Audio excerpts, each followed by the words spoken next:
Vous êtes bénis, bien-aimés. Bienvenue à l'émission Retour à Christ. Nous parlons de Christ, nous parlons de notre Seigneur bien-aimé. Parce qu'il est le personnage central de la Bible. Si on retire Jésus dans la Bible n'aura aucun sens. Alléluia, soyez bénis, bien-aimés. Je partage. Vous pouvez le faire aussi, bien-aimés. À jamais tu seras.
Jamais tu seras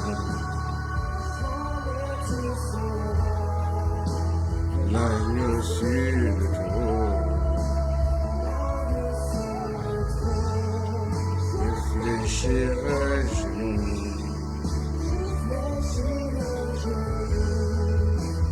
t'adorer toi seul. À jamais tu seras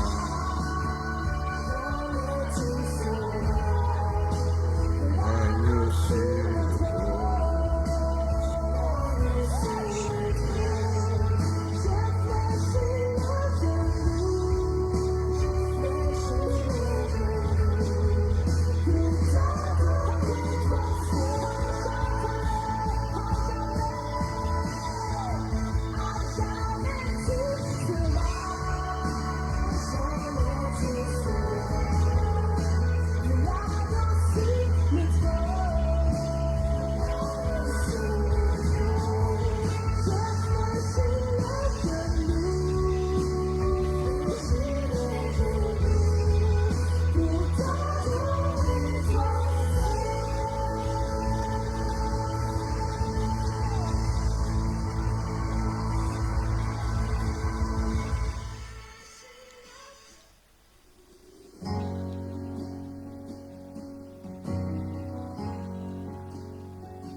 Je t'aime, Seigneur, ta bonté ne faille jamais.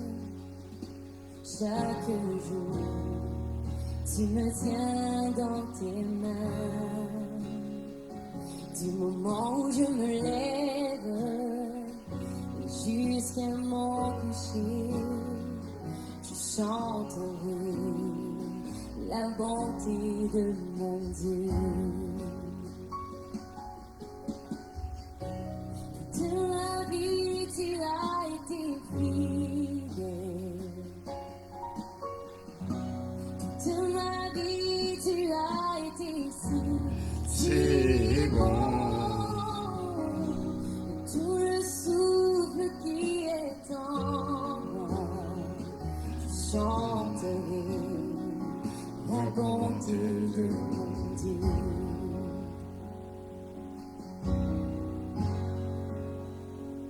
Je t'aime, Seigneur,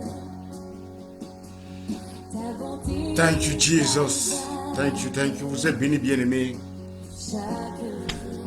Bonsoir, bonjour, bon après-midi. Ça dépend là où vous vous trouvez, bien-aimés. Nous parlons de Jésus. Bienvenue à l'émission Retour à Christ. Nous devons rentrer à notre premier amour, c'est-à-dire l'œuvre achevée de Jésus-Christ. C'est Dieu qui nous a aimés. C'est Dieu qui nous a prédestinés. Il nous a appelés. C'est Dieu qui nous a sanctifiés. C'est Dieu qui nous a justifiés. C'est Dieu qui nous a glorifiés. C'est Dieu qui nous a rachetés. C'est Jésus qui fait tout, bien-aimé. Donc Dieu a fait de Jésus-Christ notre justification. Il a fait de Jésus notre sanctification. Il a fait de Jésus notre glorification. Il a fait de Jésus notre rédemption. Et il a fait de Jésus-Christ notre sagesse, bien-aimée. Comme je vous dis toujours, Jésus est la plénitude de Dieu. Et la Bible dit que nous sommes complets. Nous sommes complets en Christ, bien-aimé. Quand nous avons Christ, nous sommes complets. On n'a pas besoin d'aller d'un prophète à l'autre. Mais c'est bien, mais sachez que vous-même, vous êtes un enfant de Dieu et que vous êtes complet en Jésus-Christ. Et notre mission, c'est restaurer votre identité, bien-aimé. Que vous sachiez ce que Jésus a fait pour vous. Pour que vous retournez dans la parole simple, dans l'évangile de la grâce. L'évangile est simple. Il n'y a pas de croyance aussi simple que l'évangile. Dieu a tant aimé le monde qu'il a donné son Fils unique. Quiconque croit en lui est sauvé. Ça, c'est l'évangile simple. Et comme c'est écrit, c'est comme ça là. Il te donne, tu es sauvé, il te donne, tu as la vie éternelle. Quand tu crois, il te donne. C'est même pas dit qu'il te donnerait. Non, non, il t'a donné et c'est un don. Et tout don parfait vient du Père des Lumières. Il n'y a pas d'ombre de variation. Quand Dieu te donne, c'est parfait. Ça veut dire que c'est éternel. Il ne te donne pas pour reprendre. Dieu ne se répand pas de ses dons. Donc quand il te donne un don, c'est cadeau. Hier avant-hier, nous avons parlé de la justification. Le don de la justification. Le don de la grâce. L'abondance de la grâce. Là où le péché a abondé, la grâce a su abonder. Parce que la grâce est le remède du péché, bien-aimé. La grâce, ce n'est pas pour pécher. Celui qui dit ça n'a rien compris. Parce que la grâce, c'est la personne de Jésus-Christ. Et la Bible dit que le cœur est établi par la grâce. Et on grandit dans la grâce et dans la connaissance de Christ. Donc si quelqu'un se permet de dire que le message de la grâce permet aux gens de pécher, mais c'est ce message-là qu'on prêche. Et c'est ça qui est le remède du péché. Parce que c'est dans ce message que tu retrouves ton identité. La Bible dit que jusqu'à aujourd'hui, quand il lisait Moïse, ça veut dire que quand on rentre dans la part, quand on rentre dans la loi, quand on rentre dans la tradition des hommes, il y a le voile qui tombe sur les yeux, sur le cœur. C'est qu'il faut qu'on ne voit pas Christ. Mais quand on se convertit, ça veut dire quand on se tourne complètement à Christ, le voile est ôté. Et maintenant tu contemples la gloire de Dieu. Et c'est dans cette gloire qui est la parole qui te transforme. C'est ça le message de la grâce. C'est un message transformateur. C'est une parole transformatrice. Parce que Dieu, ce n'est pas un Dieu de transaction. Mais c'est un Dieu de transformation parce que Dieu veut transformer le cœur de l'homme. Dieu veut changer la pensée de l'homme, que l'homme pense comme lui. C'est pour ça que quand tu viens à Christ, Paul dit que donnez-vous comme un sacrifice vivant pour un renouvellement de votre pensée. Donc notre pensée doit être conforme à la pensée de Christ, pas la pensée du monde, pas la pensée religieuse, mais notre pensée doit être conforme à la pensée de Christ bien-aimé. C'est pour ça qu'on a besoin de renouveler la pensée et c'est dans la parole de la grâce. La parole religieuse ne peut pas te renouveler la pensée bien-aimé. Au contraire, ça t'enfonce davantage. Ça t'enfonce davantage dans la conscience du péché et de la peur, bien-aimé. Mais quand tu reçois la parole de la grâce, c'est la liberté. Là où il y a l'esprit de Dieu, il y a la liberté. Ça veut dire qu'il y a la liberté d'une conscience de peur, d'une conscience de péché. Parce que la religion a deux armes très puissantes. Il y a la conscience du péché et la conscience de la peur. Et c'est ça, la religion veut te mettre dans une conscience de péché et d'une conscience de peur. Et quand tu as peur, comment tu peux avoir une relation intime avec celui qui te fait peur? Comment tu peux avoir une relation avec Dieu quand tu as une conscience, quand tu vis dans une conscience de péché? Mais la Bible dit que le sang est pour purifier seulement la chair. Donc tout ce qu'on fait dans les cérémonies religieuses, c'est pour purifier la chair. Mais le sang de Jésus-Christ, ça veut dire que l'esprit, la vie de Jésus-Christ, le sang de Jésus te purifie. Purifie ta conscience. Ça te rend juste parce que Jésus est ta justice. Et cette justice, elle est éternelle parce que c'est un don. Et tu dois être conscient de cela, bien-aimé. C'est ça la bonté de Dieu nous poursuit, bien-aimé. Dieu te poursuit avec sa bonté pour te donner une justice éternelle. Pour te donner une justice éternelle. Pour te donner la vie éternelle. Une sanctification éternelle, bien-aimé. Une rédemption éternelle. Sa bonté nous poursuit, bien-aimé. Alléluia. Alléluia. Alléluia, Seigneur, merci. Merci pour ta bonté qui nous poursuit. Merci pour la justice, bien-aimé. Tu as ôté, Seigneur, tu as ôté le péché du monde, l'agneau de Dieu. Pierre dit que nous n'avons pas été rachetés par les choses périssables, mais nous avons été rachetés par le sang de l'agneau, l'agneau que Dieu a préparé avant la fondation du monde. Et Pierre va dire que nous avons été régénérés du semence incorruptible, bien-aimé. Tu as été régénéré du semence incorruptible. Quand on dit une semence incorruptible, ça veut dire une semence parfaite et éternelle. Une semence incorruptible, c'est pour ça que tu es une nouvelle créature, une nouvelle création, bien-aimé. Parce que la semence qui t'a donné naissance, c'est une semence incorruptible. Ça veut dire que c'est une semence parfaite, bien-aimée. Une semence dans laquelle il n'y a pas de corruption. Parce que tu appartiens au royaume de Dieu. Tu ne peux pas entrer dans le royaume de Dieu avec une semence corruptible. Ça, c'est pas possible, bien-aimé. Parce que dans le royaume de Dieu, tu es parfait. C'est la perfection. Jésus a été élevé à la perfection. Et nous nous identifions dans sa mort et dans sa résurrection. C'est ça, c'est élevé à la perfection. Dans sa mort et sa résurrection. Et nous sommes identifiés dans sa mort et dans sa résurrection. Et c'est ça qui fait ta puissance, bien-aimé. Parce que la puissance qui a ressuscité Jésus-Christ d'entre les morts t'a aussi ressuscité parce que tu t'es identifié dans sa mort et dans sa résurrection. Et c'est ça ce qu'on appelle la bonne nouvelle, bien-aimé. Alléluia. Alléluia, alléluia. Vous êtes bénis, bien-aimés. Vous êtes bénis. Nous avons un Dieu d'honneur, un Dieu qui donne, c'est son caractère, un Dieu bénévole, un Dieu qui donne sans reproche. C'est ce que Jacques dit dans Jacques 1, verset 5. Il donne sans reproche, bien-aimé. Il donne sans blâme. Sans reproche, ça veut dire qu'il donne sans blâme. Et give without blaming you. Et c'est le caractère de Dieu.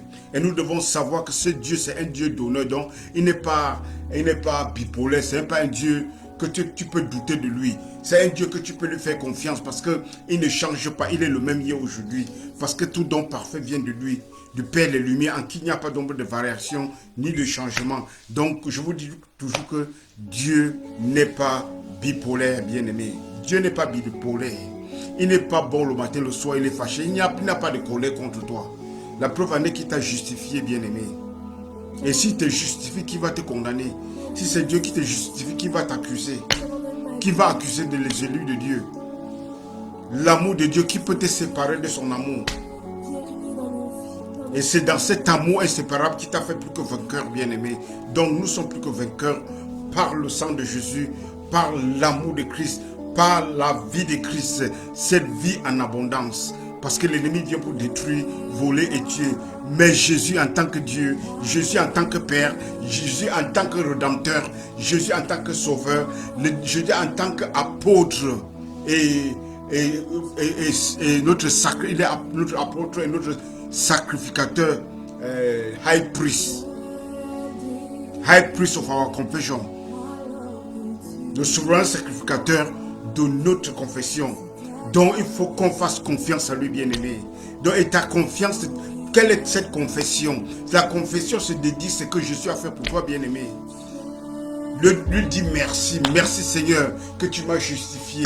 Merci Seigneur parce que tu as payé le prix. Merci Seigneur parce que tu m'as racheté. Merci Seigneur parce qu'en toi je suis libre Seigneur. Merci Seigneur parce que tu m'as glorifié. Merci Seigneur parce que tu m'as rendu capable de prendre part à l'héritage des saints. Merci Seigneur parce que tu m'as béni de toutes les bénédictions spirituelles. Merci Seigneur parce que tu as fait de moi un enfant de Dieu. Merci Seigneur parce que tu m'as donné le droit légal d'être enfant de Dieu. Merci Seigneur parce que tu as mis en moi l'esprit d'adoption. Merci Seigneur parce que tu as fait tellement de bonnes choses dans ma vie. Merci Jésus-Christ. Merci Seigneur. Merci parce que en toi c'est la joie, en toi c'est la paix. Parce que ton royaume n'est pas le manger et le boire, mais ton royaume c'est la justice, la paix et la joie dans le Saint-Esprit. Oh Ketora Rabo Shande, Makatora Rabashando Bakando. Oh Rebo Shakatora Raboshe, Maketora Rabosh, Marakatora Raboshande, Maketora Raboshande. Oui Seigneur, je prie Seigneur pour ceux qui m'écoutent Seigneur. Je prie pour ta bénédiction dans leur vie Seigneur Jésus. Oh Seigneur, ce qui ne marche pas commence à marcher au nom puissant de Jésus-Christ. Seigneur, je prie Seigneur que tu illumines les yeux de leur cœur Seigneur. Je prie Papa que tu leur donnes un esprit de sagesse et de révélation de ta connaissance Seigneur. Je prie pour ceux qui sont malades Seigneur, que ta parole Seigneur, par le son de ma voix Seigneur, qu'ils reçoivent des guérisons Seigneur au nom puissant de Jésus-Christ. Parce que tu es Dieu, tu es toujours dans la fête Seigneur. Tu es toujours dans la fête de guérison et tu guéris toujours bien Seigneur. Jésus regarde la foule, une foule languissante et abattue. Languissante et abattue. Le Seigneur habite dans un cœur.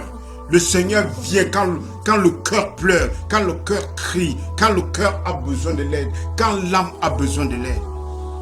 La preuve en est que Jésus dit dans Luc 4, verset 18, l'Esprit du Seigneur est sur moi. L'Esprit du Seigneur est sur moi pour annoncer la bonne nouvelle aux pauvres. Pour annoncer la bonne nouvelle aux pauvres bien-aimés. Nous étions des pauvres, mais il a fait de nous les enfants de Dieu. Celui qui ne connaît pas Christ, il a une âme éperdue, une âme languissante, une âme abattue. Et c'est le Seigneur qui restaure la vie, parce que lui-même il est la vie, et il donne la vie en abondance, bien-aimé. Il donne la vie en abondance, et sa grâce aussi en abondance. Sa grâce en abondance. Là où le péché a su abonder, là où le péché a abondé, la grâce a su abonder, bien-aimé. Alléluia. Là où il y a la mort, la vie a su abonder. Là où il y a la tristesse, la joie a su abonder. Oh, merci Seigneur. La grâce source de salut a été manifestée. Et c'est cette grâce qui nous apprend la vie divine. C'est cette grâce qui nous apprend à vivre une vie divine. Parce que c'est cette grâce qui est la puissance de l'évangile. Parce que c'est cette grâce qui te permet, qui te transforme. Parce que comme je disais tantôt, notre Dieu c'est un Dieu de transformation. Le Dieu que nous avons, ce n'est pas un Dieu de transaction, bien-aimé. On ne fait pas la transaction. Dieu t'a déjà tout donné, bien-aimé. Dieu t'a donné. Qu'est-ce que tu as donné à Dieu? Quand nous donnons à l'église ou nous donnons pour aider les frères. Dieu n'a pas besoin de ton argent. C'est les hommes qui en ont besoin pour la mission de Dieu, pour le ministère. Dieu n'est pas là pour les transactions. Jésus dit que quand vous donnez, n'attendez pas en retour. Soyez parfait comme votre Père est parfait. Quand Dieu te donne, il n'attend pas en retour, bien-aimé. Donc sois parfait comme ton Père est parfait. Quand tu donnes, n'attends pas en retour. Quand tu donnes tu attends en retour, tu es déjà un païen. Tu penses déjà comme un païen. Mais pense comme un enfant du royaume, bien-aimé. Pense comme un enfant du royaume. Parce que nous sommes du royaume de Dieu. Nous sommes du royaume de Christ, bien-aimé. Christ est le roi, bien-aimé. Nous sommes des princes. Nous ne pouvons pas laisser l'esclave marcher sur les chevaux et nous tirons les chevaux. Non. C'est toi qui marches sur les chevaux, bien-aimé. C'est toi, nous. We are prince. Hier, je vous ai dit que je vous ai lu hier dans Ésaïe 61, verset 10. Ésaïe dit que je me réjouis à l'Éternel. Mon âme chante d'allégresse. Parce que l'Éternel m'a revêtu d'un vêtement du salut. Il m'a revêtu d'un manteau de délivrance, bien-aimé. Ce manteau de délivrance, c'est Christ. Ce vêtement de salut, c'est Christ. C'est pour ça que Paul va dire dans le livre de Galates 3, verset 27, vous qui avez été baptisés en Christ, vous avez revêtu Christ. Ça veut dire que ton manteau, c'est Christ. Ne courez pas chercher le manteau d'Élie ou bien le manteau de Moïse. Non, non. Vous avez le manteau original, bien-aimé. Vous avez le manteau de Christ. Vous avez le manteau de Christ, bien-aimé. Alléluia. Le manteau que nous avons, c'est le manteau de Christ. Donc, bien-aimé, merci, merci, merci une fois de plus. Que le Seigneur vous bénisse abondamment. Nous allons entrer dans la parole de Dieu. Que Dieu bénisse sa parole au nom puissant de Jésus-Christ. Merci à ceux qui sont là. Faites des commentaires. Que je sache qui sont là, bien-aimés. Que je ne prie pas à la fin quand je veux prier. Que je sache ceux qui sont en ligne. Alléluia. Alléluia, bien-aimés. Merci. Merci que le Seigneur te bénisse abondamment. Nous allons écouter la parole de Dieu. Nous enseignons la parole de Christ, bien-aimés. Parce que Christ, c'est la parole de Dieu. La Bible n'est pas la parole de Dieu. La parole de Dieu, c'est la personne de Jésus-Christ. Au commencement était la parole. La parole était avec Dieu. La parole était Dieu. Et la parole se fait chair, parlant de la personne de Christ. La Bible est inspirée de Dieu. Mais Dieu n'est pas responsable des actes des hommes. Parce que le voleur parle, Satan parle, tout le monde parle dans la Bible. Donc nous devons chercher ce qui concerne Christ. Parce que Jésus nous a déjà donné les garde-fous. Vous sondez les Écritures parce que vous cherchez la vie éternelle. Ces Écritures témoignent de moi. Ces Écritures témoignent de moi. Ça veut dire que tous les Écritures de Genèse à Jean-Baptiste témoignent de Jésus-Christ. Parce que Jean-Baptiste est le dernier prophète du Nouveau Testament. Le dernier prophète de l'Ancien Testament plutôt. Donc tout concerne Christ bien-aimé. Allons 2 Timothée, rapidement dans 2 Timothée 3, verset 15. 2 Timothée 3, verset 15. Ça, c'est très important. 2 Timothée 3, verset 15. C'est Paul qui parle à son fils Timothée. Toi, demeure dans les choses que tu as apprises. Verset 14.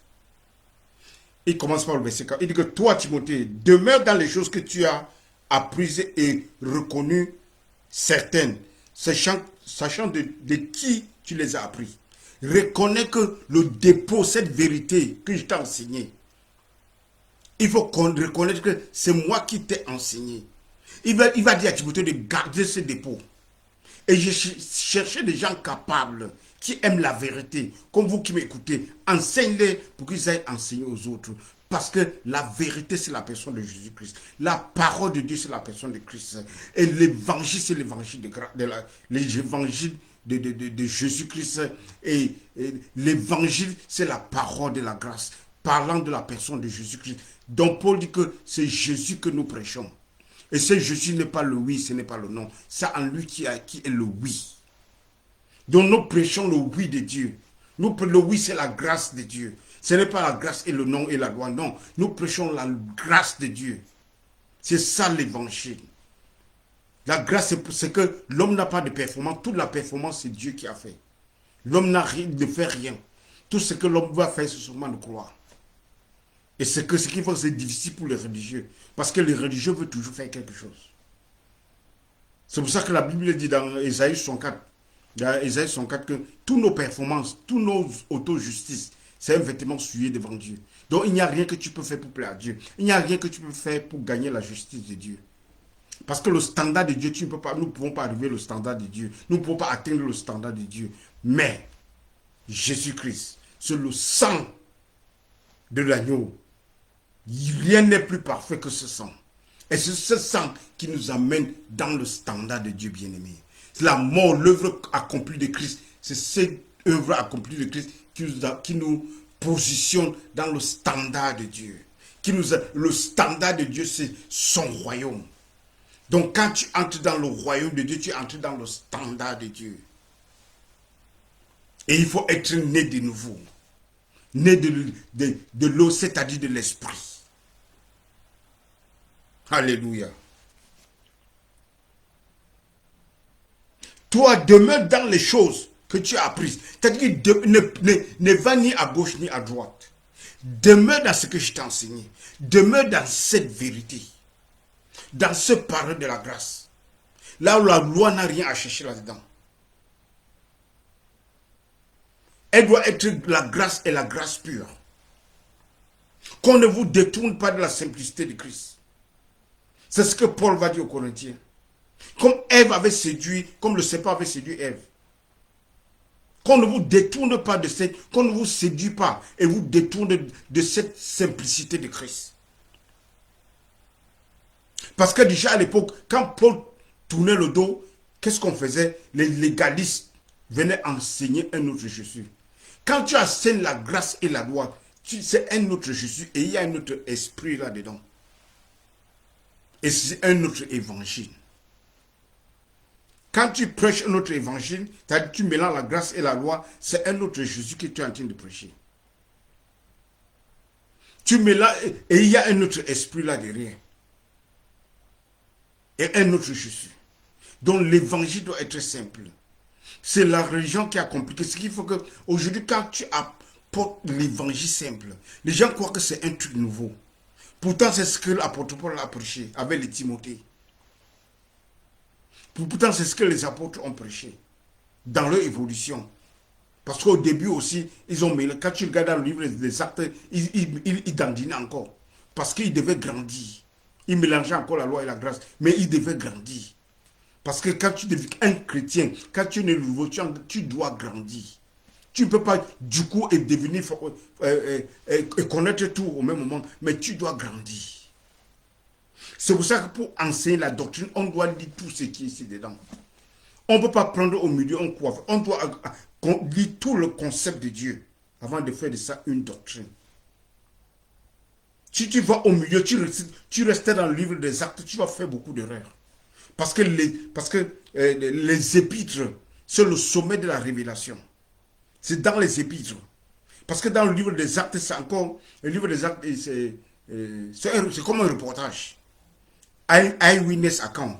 Donc c'est que Luc, ses renseignements, ses investigations. Donc la révélation, c'est dans les épîtres.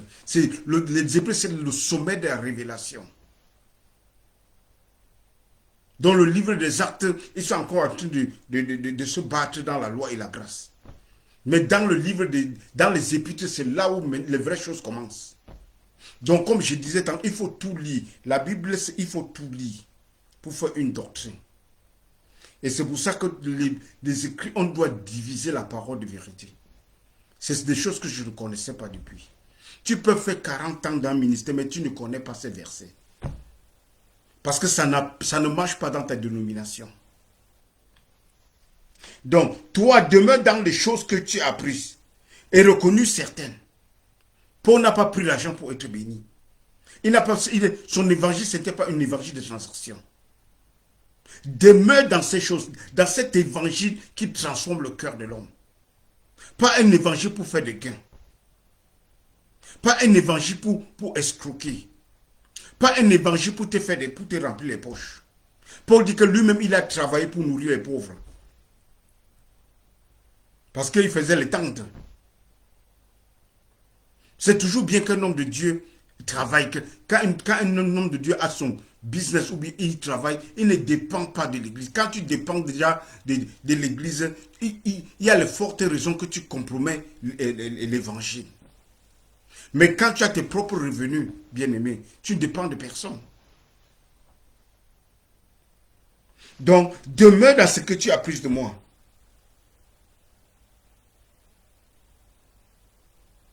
Sache de qui tu as appris.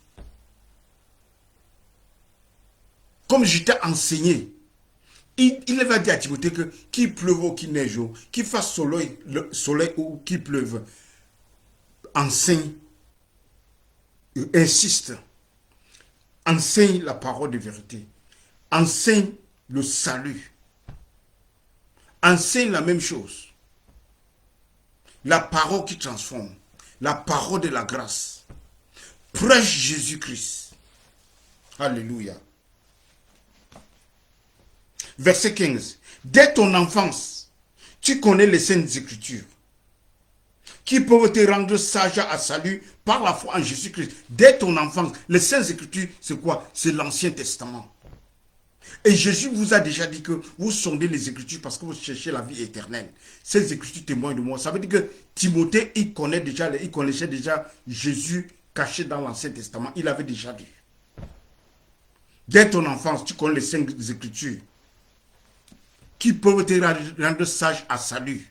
Donc il y a le salut dans l'Ancien Testament, mais en forme de promesse. Et il dit que tu connais déjà. Qui peuvent te rendre sage par la foi en Jésus-Christ.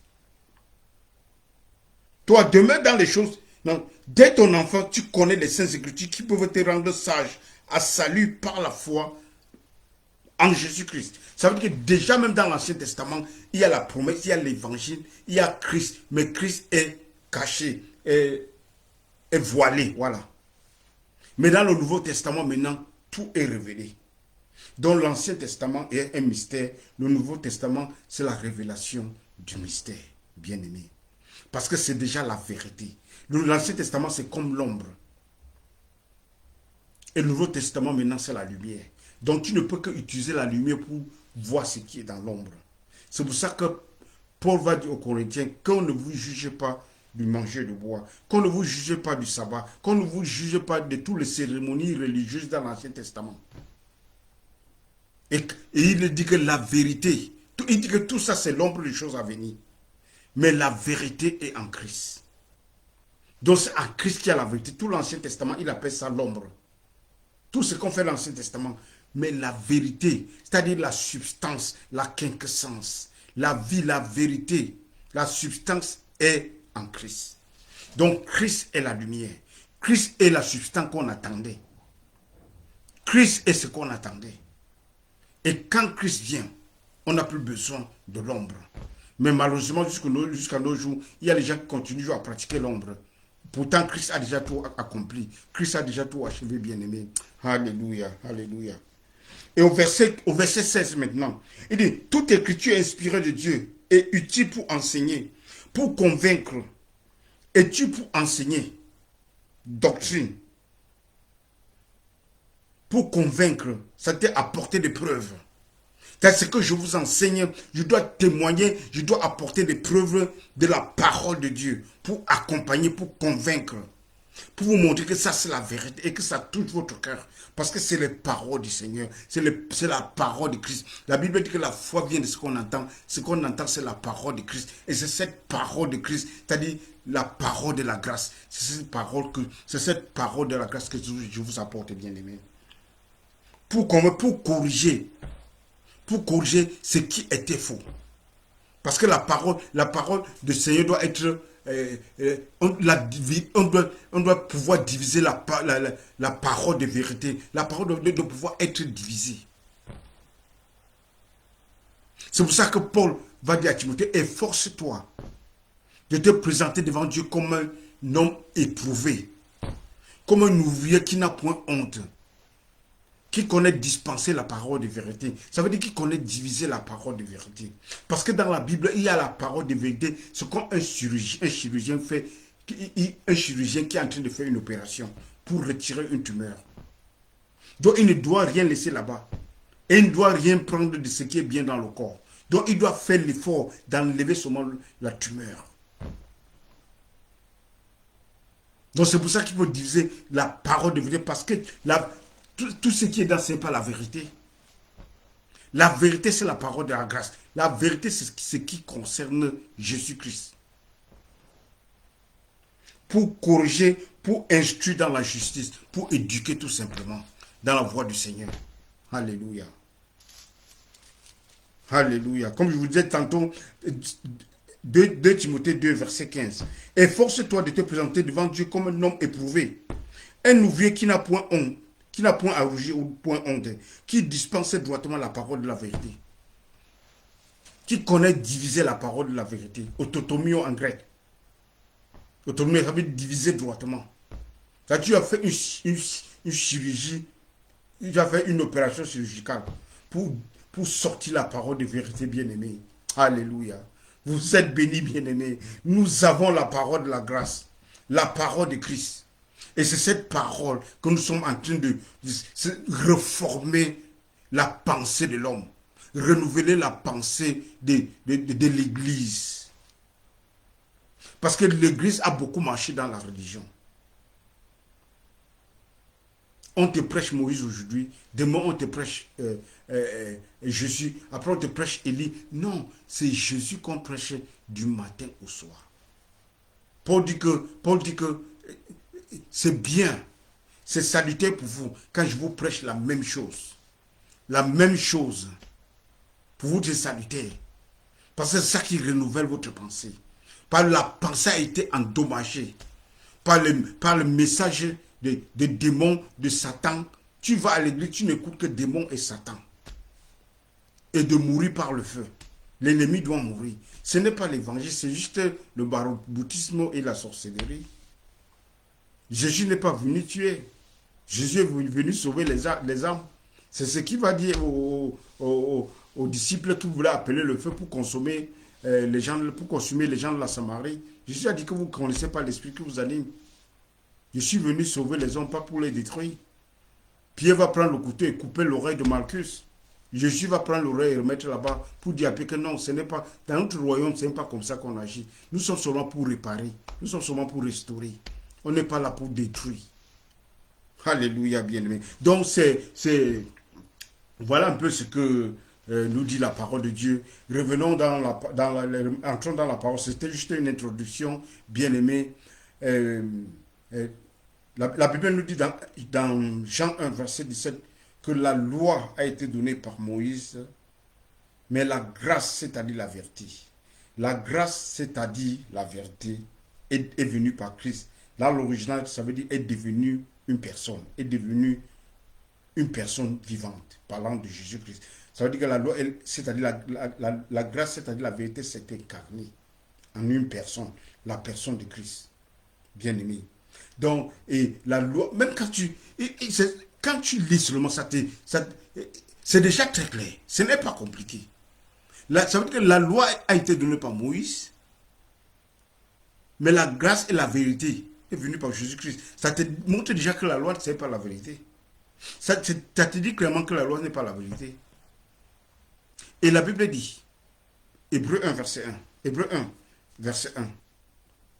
Autrefois, Hébreu 1, verset 1. Après avoir autrefois à plusieurs reprises, de plusieurs manières, parlé à nos pères par les prophètes. Dieu, dans ces derniers temps, nous a parlé par le Fils, qu'il a établi héritage de tous, par lequel il a aussi créé le monde, et qui était le reflet de sa gloire, l'empreinte de sa personne, parlant de la divinité de Christ, et soutenant toutes choses par sa parole puissante. Donc après avoir autrefois, à plusieurs reprises, de plusieurs manières, parlé à nos pères par les prophètes. Dans l'original, ça veut dire que les prophètes ont parlé des portions de vérité. Mais cette fois-ci, Jésus est venu parler de lui-même. Ça veut dire que Dieu est venu parler de lui-même. Dieu est venu parler de lui-même, bien-aimé. Donc les prophètes, ils ont dit leur portion de vérité, une vérité progressive. Mais cette fois-ci, Jésus n'est pas. Dieu est venu nous parler de lui-même. Et Jésus dit que personne n'a jamais vu Dieu, sauf le Fils qui est dans le sein du Père, qu'il a vu et qui peut le relever. Donc il n'y a que Jésus pour nous parler de Dieu. Jésus dit que celui qui a vu le Père m'a vu. Moi et le Père, nous sommes un. Donc Dieu il est venu parler du Père, donner le caractère du Père. Le Père vient seulement pour donner la vie en abondance. Dieu donne seulement la vie et la vie en abondance. Et il revêt, il dévoile du coup qui est Satan. Satan, c'est celui qui détruit, c'est celui qui vole, c'est celui qui tue. Et Dieu, Jésus, n'est pas là pour faire la concurrence avec Satan. Non. Il ne donne que de la vie. Et la vie en abondance. Là où la grâce a, là où le péché a abondé, la grâce a su abonder en abondance. Le don de la justice, le don de la rémission des péchés, tout ça c'est des dons. Le don de la sanctification, c'est un don que Dieu t'a donné, c'est déjà dans ton compte. Tu ne pries pas pour ce qu'on t'a déjà donné. Tu ne pries pas pour ce que tu as déjà reçu. Tu acceptes seulement, tu dis merci Seigneur.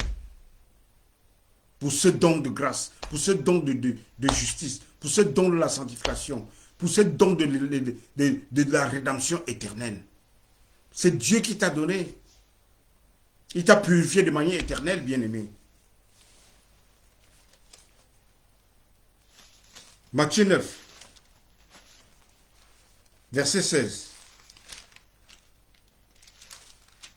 Matthieu 9, verset 16. Personne ne met une pièce de drap neuf à un vieil habit. Tu ne peux pas prendre un drap neuf, un tissu neuf. Tu couds sur un vieil habit. La déchirure sera plus grave. Ça veut dire que tu ne mélanges, tu ne peux pas prendre le judaïsme et tu mélanges avec le christianisme. Ça ne marche pas du tout. Le judaïsme avec le christianisme, ça ne marche pas du tout. Et c'est ce que nous faisons dans les églises. On mélange tout. On mélange tout. Et quand tu mélanges, ça peut te donner au chrétien son identité. Le chrétien ne retrouve pas son identité parce qu'il se perd complètement. Il se perd complètement. Le message qui donne l'identité à un chrétien, c'est le message de la grâce, de ce que Jésus a fait, de l'œuvre accomplie de Jésus-Christ, de l'œuvre qui dépend seulement de Dieu. Nous n'avons pas de part à faire là-dedans. Si nous faisons une part là-dedans, c'est nous sommes en train de participer avec Dieu. Ce n'est plus l'évangile de la grâce. Notre part, c'est seulement de croire. C'est ce que Jésus dit. Croire seulement à celui que le Père a envoyé. Vous n'avez pas d'œuvre à faire. Mais croire seulement à celui que le Père a envoyé. Donc c'est ça, nous devons seulement croire. Ça, c'est notre œuvre à faire. Vous êtes bénis, bien-aimés. Que le Seigneur vous bénisse abondamment. Verset 17. On ne met pas non plus du vin nouveau dans les vieilles outres. Autrement dit, les outres se rompent et le vin se répand. Et les outres sont perdues. Mais on met le vin nouveau dans les outres neuves et le vin et les outres se conservent. Les vieilles outres n'ont plus d'élasticité. Tu ne peux pas mettre le vin nouveau dans les vieilles outres. Ça va éclater parce que la pression va faire éclater. Ça ne peut plus se dilater. Ça veut dire que tu ne peux pas mélanger la grâce et la loi. Tu ne mélanges pas. C'est Jésus qui dit, tu ne mélanges pas la grâce et la loi. Ça ne fonctionne pas du tout. C'est pour ça que pour recevoir l'Esprit de Dieu, il faut être né de nouveau. Il faut être né de nouveau. Donc le vin nouveau se met dans les outres nouvelles. C'est comme ça que ça fonctionne. C'est pour ça que le message de Christ était toujours un scandale pour les Juifs. C'était toujours un scandale pour les religieux. Et c'est la même chose aujourd'hui. Quand nous prêchons Christ, quand nous prêchons l'évangile de la grâce, l'évangile simple, on est persécuté. On dit que mais c'est quelle nouvelle, c'est quel genre d'évangile, c'est quel genre d'enseignement ça. C'est ce qui est dans la Bible. C'est parce qu'on a laissé, on a mélangé tout. Et c'est les gens sont perdus. Quand tu apportes maintenant ce que l'apôtre, ce que Paul a prêché aux autres, ça c'est le message simple. Je vous ai dit tantôt que Paul a dit qu'on ne vous détourne pas de la simplicité de Christ. Jésus est très simple. Et Jésus a tout fait. Il dit qu'il a déjà tout accompli. Ce qui est écrit dans la loi de Moïse, ce qui est écrit dans les prophètes et ce qui est écrit dans les psaumes. Et n'oubliez pas que Jean-Baptiste, c'est le dernier prophète de l'Ancien Testament. Donc il a été aussi accompli. Donc Jésus a accompli le baptême d'eau. Donc tout est accompli. C'est un ministère spécifique. Le ministère de Jésus, elle est spirituel. C'est un ministère spirituel. Ça n'a rien à voir avec les cérémonies rituelles. Non, non, non, rien. C'est un ministère, c'est le ministère de la justice. Le ministère de la vie. Le ministère de la justice. Par contre, le ministère de Moïse, c'est le ministère de la mort. Il n'y a pas la vie dedans. Quand tu rentres dans la loi, dans les pratiques de la loi, il n'y a pas la vie là-dedans. Le ministère de la condamnation. Ministère de l'accusation. Ça, c'est le ministère de Moïse. Donc, et vous voyez que c'est totalement différent. C'est l'ombre et la lumière. Donc, tout ce qu'on fait dans l'Ancien Testament, c'est juste, ça conduit seulement à Christ. C'est pour ça que Paul dit aux Galates que tout ce que la loi, c'était comme un pédagogue qui conduit les gens à Christ. Quand Christ arrive, on n'a plus besoin. Ça nous conduit à la foi. Parce que là, dans la loi, il n'y a pas de foi. Tu fais, je fais.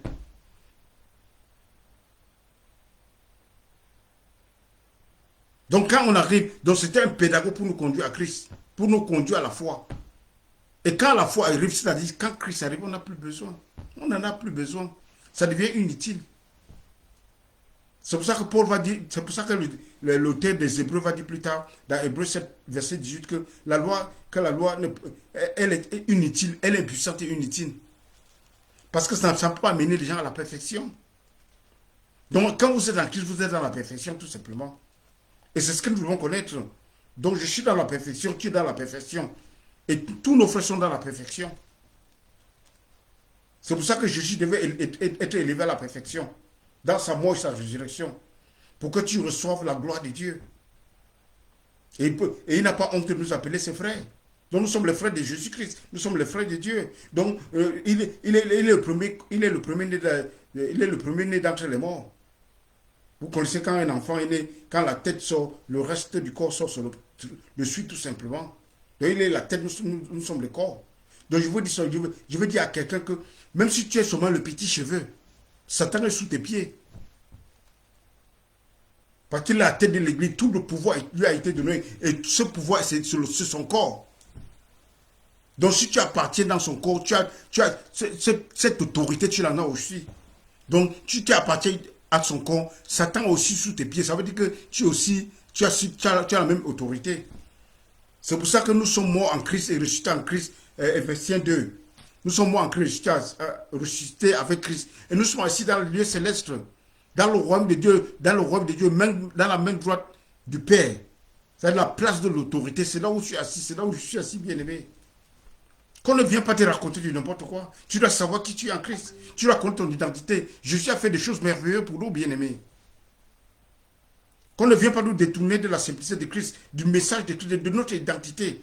Tu as une identité que Dieu t'a donnée. Par sa mort et sa résurrection. L'œuvre achevée de Christ. Dieu t'a placé, il a mis sa gloire en toi. Je suis dit, dans la maison de mon pays, il y a beaucoup de place. Il y a beaucoup de place. Alors,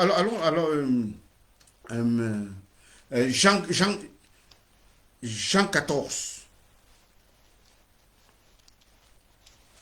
Regardons bien, bien aimé. Ça, c'est les choses que nous devons connaître. Jean 14, verset 1. Que votre cœur ne se trouble point. Jésus commence d'abord, que votre cœur ne se trouble point.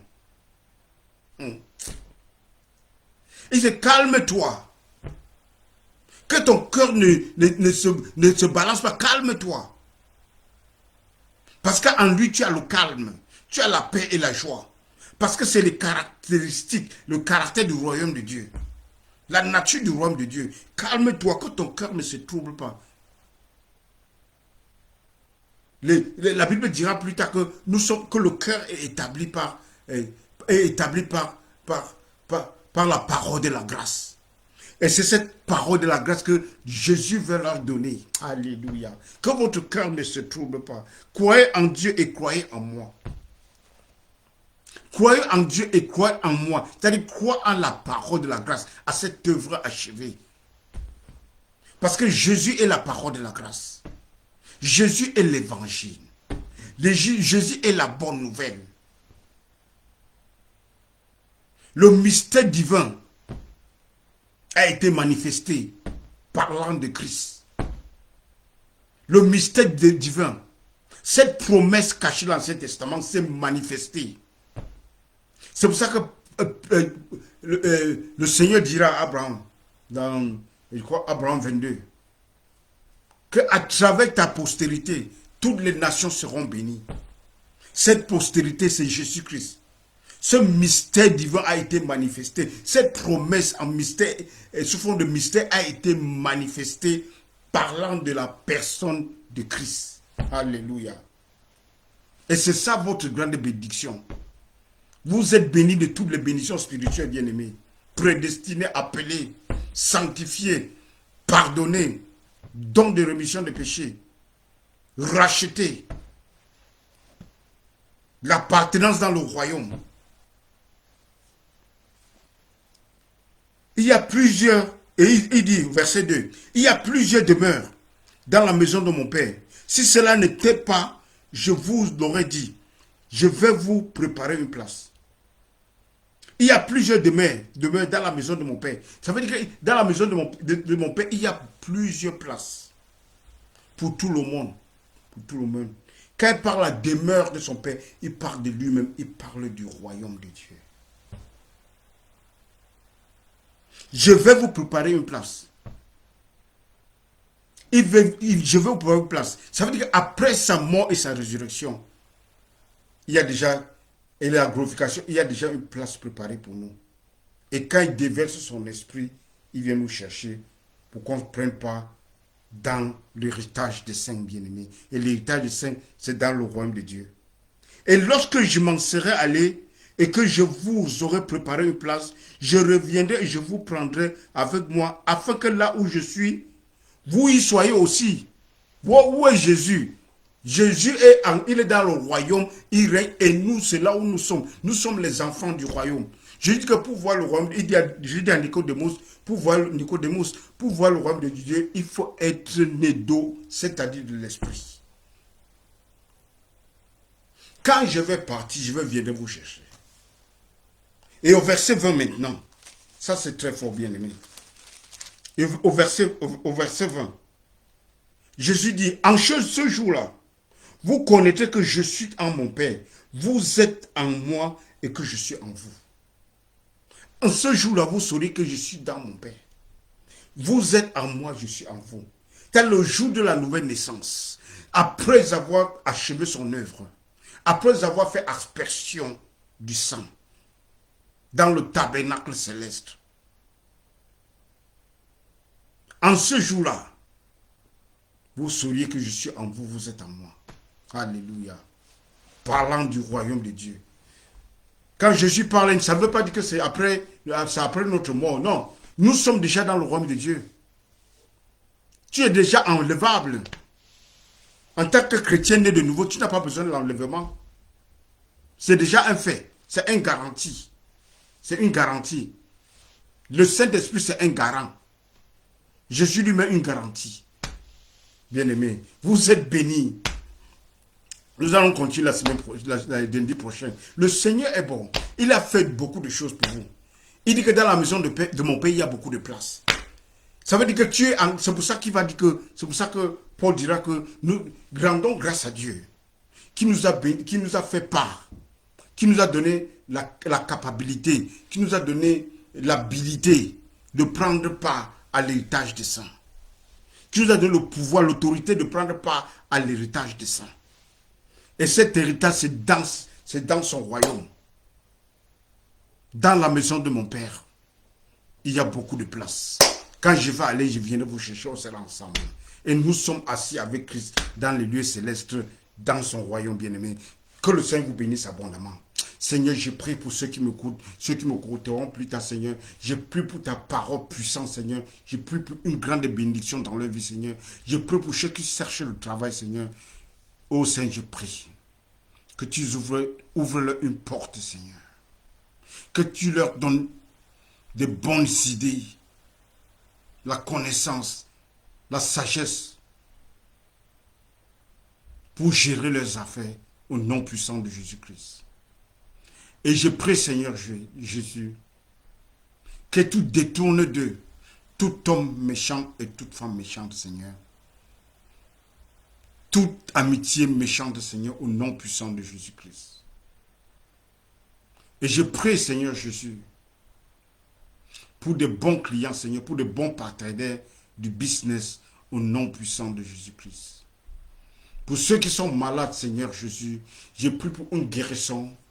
Pour ceux qui ont le mal d'estomac, Seigneur Jésus, je prie pour une guérison instantanée au nom puissant de Jésus-Christ. Merci, Seigneur. Merci pour ta parole. Ta parole est une grande bénédiction pour nous, Seigneur. Merci, merci. Bien-aimés, que le Seigneur vous bénisse abondamment. On se voit lundi par la grâce de Dieu. Que le Seigneur vous bénisse, que le Seigneur vous garde, que le Seigneur vous protège, que le Seigneur bénisse vos entrées, qu'il bénisse aussi vos sorties au nom puissant de Jésus-Christ. Soit une bénédiction pour ta famille, soit une bénédiction dans ton entourage au nom puissant de Jésus-Christ. Tu es un enfant de Dieu, sois parfait comme ton Père est parfait, bien-aimé. Que le Seigneur vous bénisse. Alléluia. Amen, amen, amen.